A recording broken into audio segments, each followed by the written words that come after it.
Hillary Clinton, of course, is the original election denier. I'm sure you voted for her in 2016. Well, she's not an election denier. She absolutely was the OG election denier. First of all, she came out before the sun had risen to concede the election to Trump. And then spent the next 4 years saying he was illegitimate. He was an illegitimate president. Okay, well, first of all, she didn't say he was an illegitimate. Yes, she did. You tell me exactly what she said. She said those exact words repeatedly. I believe he knows he's an illegitimate president. Okay. I mean, she conceded the election. Whether you're interpreting her disappointment at losing it as the same thing as Trump not conceding it, I don't know if that's where you're getting it from. But again, it's a tremendous false equivalency. You could ask Hillary Clinton right now who won that election. She will tell you. Donald Trump won the election. Now she knows she has to because of what Trump has done. She came out that night in her dark purple suit and conceded the election. Correct. And then spent the next 4 years trying to convince us it was not legitimate. You can run the best campaign. You can even become the nominee. And you can have the election stolen from you. I think on January 20th, 2025, he'll show up at the White House, whether he's invited or not. And I don't think that's going to be good. He's gonna bomb in if he lost? Yes. Oh, yeah. Bomb is a word I wouldn't even throw around lightly. Oh, stop it. He's not going to do that.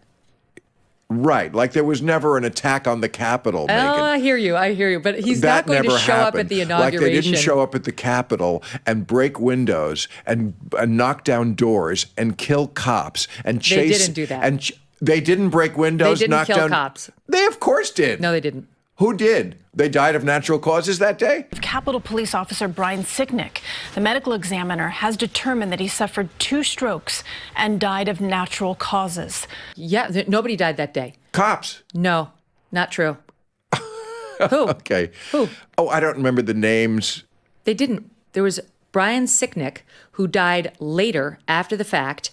All right, guys, so we got to talk about Bill Maher, who is doing rounds on the mainstream liberal media because he's trying to sell his book, okay? He even went on shows like The View where the cackling hens admitted that, hey, I don't really like the fact that you criticize both sides because you could actually influence people who are in the middle. So, but I'm nervous about saying anything against Biden because I feel, not that I have so much power, and you have some more than I do, obviously, but... Oh, I don't know about that. Are you afraid that you might, influence people who are on the fence? I think you lose all credibility. I do. I mean, my bond with my audience has always been I don't pull a punch. Yeah. My bond with my audience is you're not going to like everything I say, but I'm saying what I really think is true. Yeah, so you seen that, you heard that. Joy Behar openly admitting that, hey, I pull punches in regards to my criticisms of Biden because I don't want him to lose. I don't want to tell the truth about the Biden administration and how bad they are because I want him to win, even if he is destroying the country. Okay, this is what she said out loud on The View. Again, that show, they already didn't have any credibility, but the fact that they're just actually straight up admitting that, we just don't criticize Biden because we don't want him to lose. I mean, it tells you everything you need to know about how The View is like definitely an arm of the Democrat Party, and a vast majority of things they're talking about on that show is nothing but Democrat Party propaganda. Okay, so again, that interview with The View and Bill Maher, they kind of gave him a hard time over the fact that he likes to criticize both sides. Okay, and I must say I do respect Bill Maher for doing that, especially calling out the far left, the woke left, which Bill Maher makes a routine out of doing that. And I respect him for that because it takes a lot of cojones to push back against the far left in your party. They typically will call you a bigot for criticizing the victimhood coalition.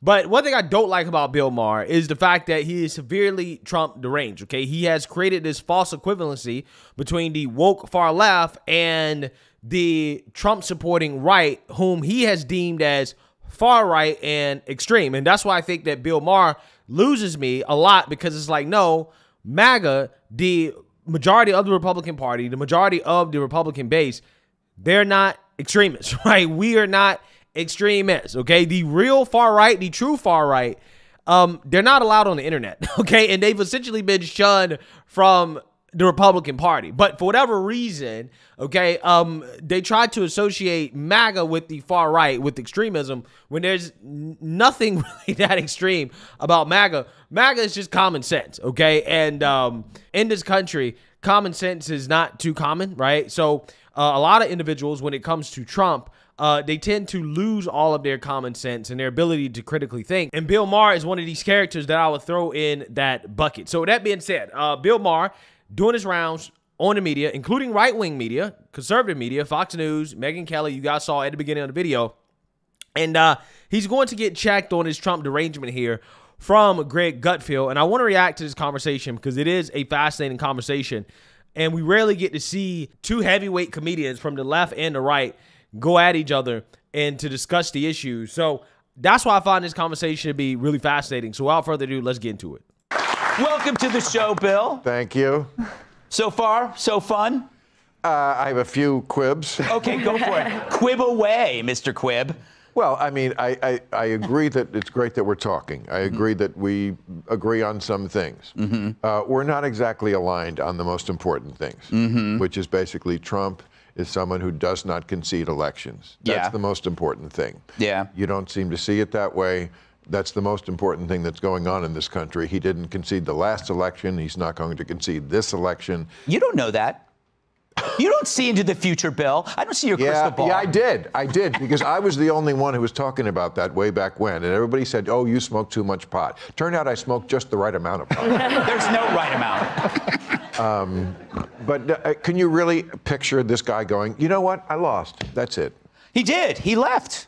He left because he had to leave, because he couldn't. Yes, but that's how it works. Well, listen, here's the thing. And this is what really pisses me off the most about the left and this talking point, the democracy talking point, which really just means democracy TM, okay, aka Democrat power. It is the most disingenuous talking point that they quite honestly have no room to be criticizing anybody as an election denier. And that's what makes this conversation so frustrating. This is why I love what Megyn Kelly did in her conversation with Bill Maher, is because Bill Maher seems to completely ignore the fact that Democrats have been denying elections since 2000. They have challenged every election that they have lost. They made all types of crazy claims about election machines and voter fraud and all types of stuff. All the same claims that people were making during the 2020 election that, again, you make it during the 2020 election, oh, it's wrong, right? But if you make it during the 2016 election, oh, that's totally legitimate. Or you make it during the 2000 election or the 2004 election, oh, that's totally legitimate. You can do that, right? You had the right to contest elections and to say, hey, I didn't lose. You had the right to say that up until Trump decided to do it in 2020. After that, all of a sudden, is wrong. You can't do it, okay? You're an insurrectionist. You are an election denier. You're a threat to democracy. When these same people were totally fine with it when Hillary was doing it, when Stacey Abrams were doing it. And here's the thing. Hillary never conceded the election, right? And that's what also bothers me about this. When you say Trump didn't concede the election, what does that mean? Because you're trying to say that Hillary conceded the election even though she lost and claims that the election was stolen from her. She still continues to say to this day that Trump was an illegitimate president.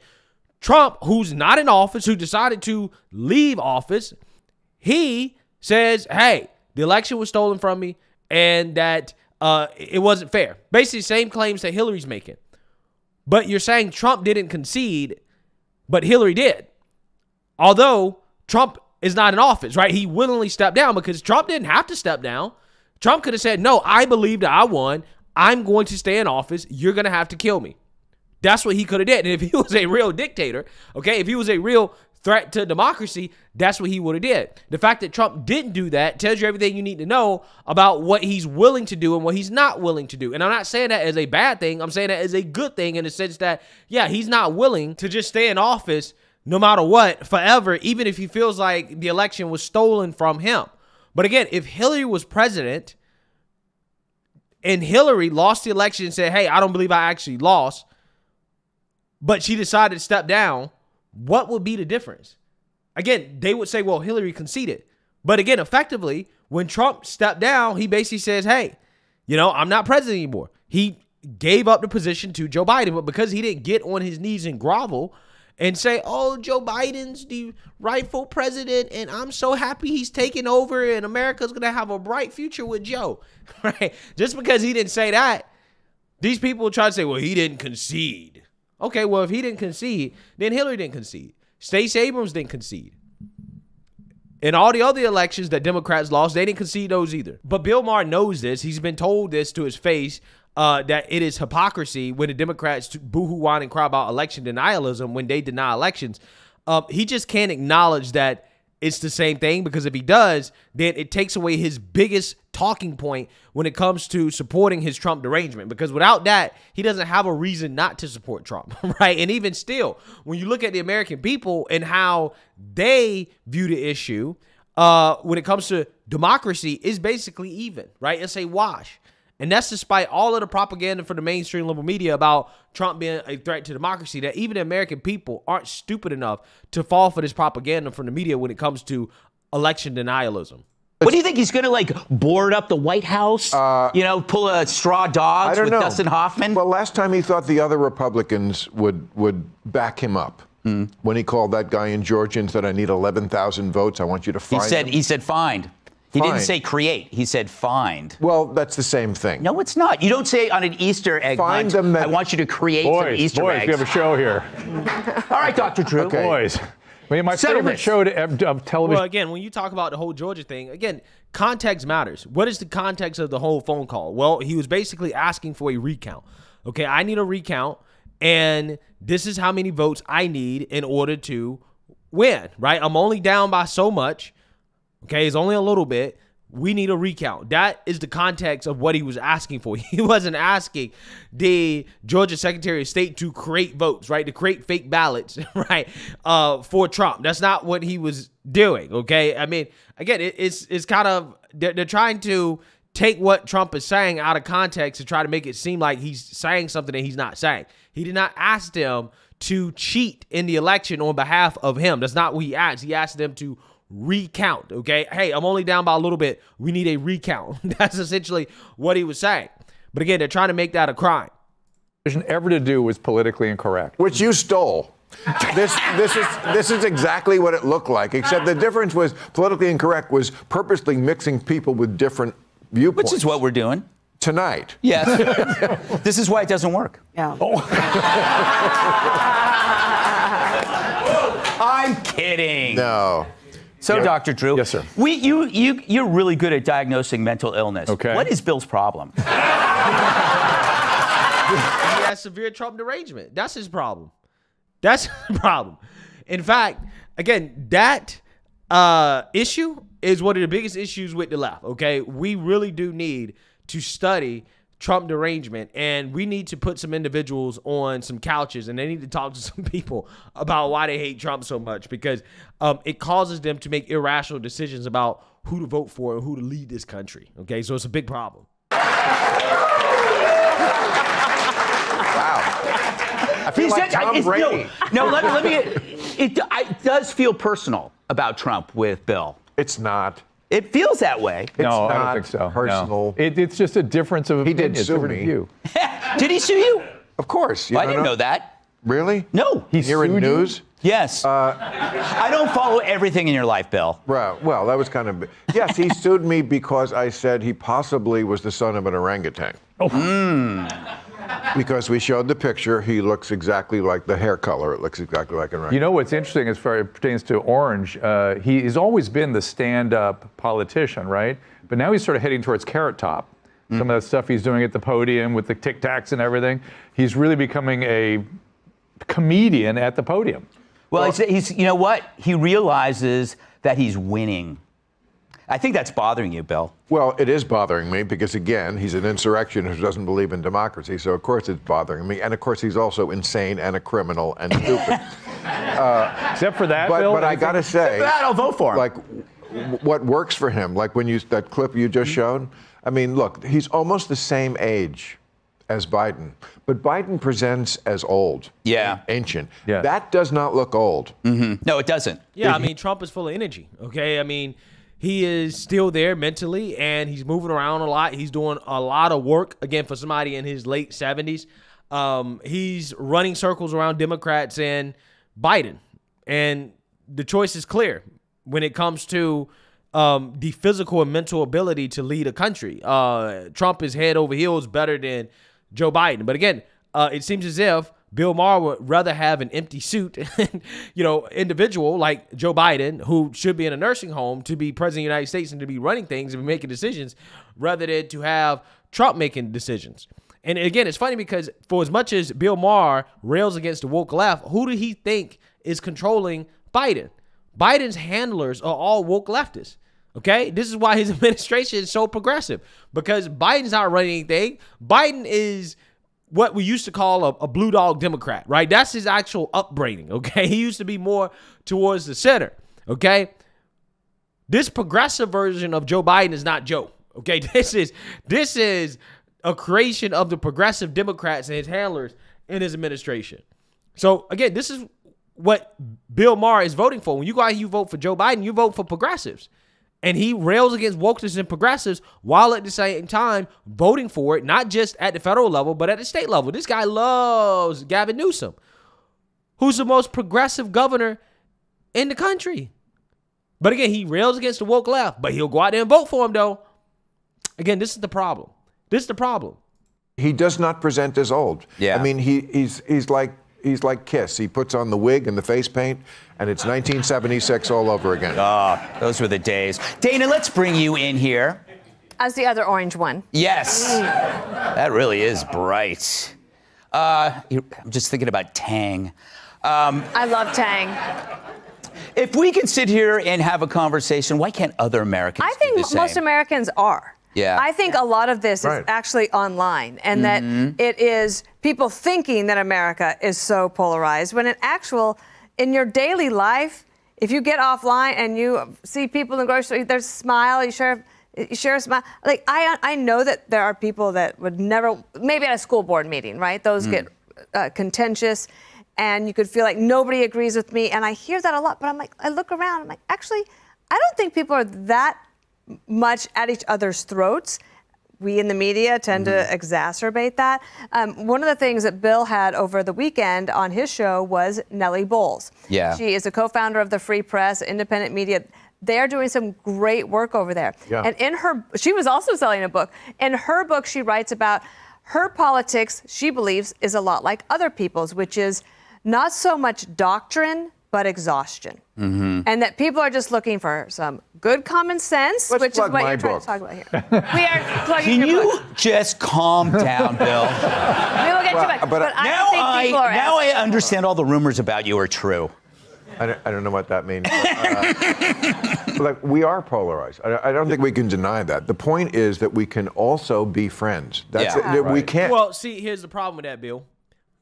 People on the right can be friends with people on the left, because people on the right, conservatives, are tolerant of other people's viewpoints, even if we disagree with their viewpoints. Like, for example, Fox News, for as much as they get criticized by the left, they're actually more diverse when it comes to opinions than CNN and MSNBC, because Fox News will have progressives, they will have Trumpers, they will have establishment Republicans, and they will have establishment Democrats on their show, right? Every single day. They will have those people on the network. They will entertain all viewpoints in the political spectrum, okay, for the most part. CNN, they will entertain never Trumpers, progressives, and establishment Democrats. They will not entertain Trumpers, right, at all. MSNBC will entertain never Trumpers who are actually Democrats, like Michael Steele or Joe Scarborough, and then try to pretend like they have real Republicans, right, on their network. And then the rest of it is establishment Democrats and the far left. That's what MSNBC is. But they cannot have somebody like even a Ronald McDaniels on their show, even though MAGA don't really like her that much, right? But because she's seen as being too close to Trump, no, we can't have her on the show. We can't even have a conversation with her. So when you talk about the polarization and why both sides can't come together and have a conversation, well, that is a creation of the left. It's not a creation of the right. The right is more than willing to have a conversation with the left. Again, look at Fox News. Look who they're willing to allow on their program. But again, will MSNBC allow any MAGA Trumpers on their network? No, right? They're not going to do it. Okay, CNN is not going to do it. They're not going to do that because they believe that MAGA should not be a part of the conversation, which is basically half the country, right? So, yeah, I mean, I think personally it is the left that is intolerant to other points of view, and they are the ones that are driving most of the polarization in this country. Let's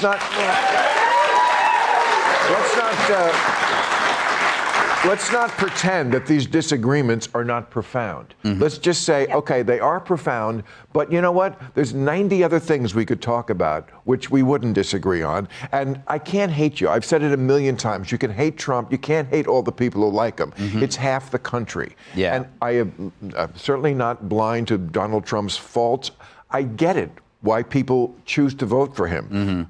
You know, somebody who's conservative once said to me, what you don't get, you liberals don't get about Trump, is that we don't like him either. We just see him as a bulwark against the nonsense on the left. And I understand that, because there is a lot of nonsense on the left, and that's in my book, too. Yes. My book. Your book. Kat, is there anything you want to get off your chest? There's nothing on my chest. But, well, I do disagree with something you said, Bill, which is that there's no difference of opinion on the show, because I disagree with Greg about a lot of stuff, actually. I mean, I've never in my life voted for a Democrat or a Republican, and I don't think I ever will, because I'm just a small government person, and neither side is offering me that. I vote for the third party. The third party? Yeah, I vote Libertarian. And you know what? If you want to give shit for that, it certainly wouldn't be the first time I heard that. No, it's fine. People, I mean, I get people coming at me on both sides for sure, and people think, or they'll say I'm a moderate, which I am not a moderate. I'm for very small government. But I have so many friends. You're heartless. Yeah, no, I'm not. I wish. My life would be I live a passionate life full of love. But I think that, thank you. Well done, Kat. Well done. I do have so many. Obviously, I work here. I have a lot of friends who are Republican, very conservative. I have a lot of friends who are very liberal in my real life. But people sometimes who watch a show like this, they'll be like, "How is that possible?" Right. But it's actually so easy. Yeah. Well, again, I think a lot of those people are most likely on the left, right? That are asking questions about, well, how can you go on a show like Gutfeld? How can you watch Fox News? Well, I mean, those people don't think that the opinions of half of this country are legitimate or that they deserve to be heard. And that is essentially the business model of an MSNBC and a CNN. And when you talk about polarization and why both sides don't talk to each other, why they don't understand each other, it's not because of the right-wing media, it's because of the left-wing media, right? Because of the liberal media and the fact that they purposely exclude MAGA and half of this country from mainstream political conversation, right? In a way to delegitimize them and to try to affect the outcome of the election in Democrats and Joe Biden's favor. That's why they do it. So let me know what you guys think. Make sure you like, comment, and subscribe. Most importantly, share a Black conservative perspective. Peace.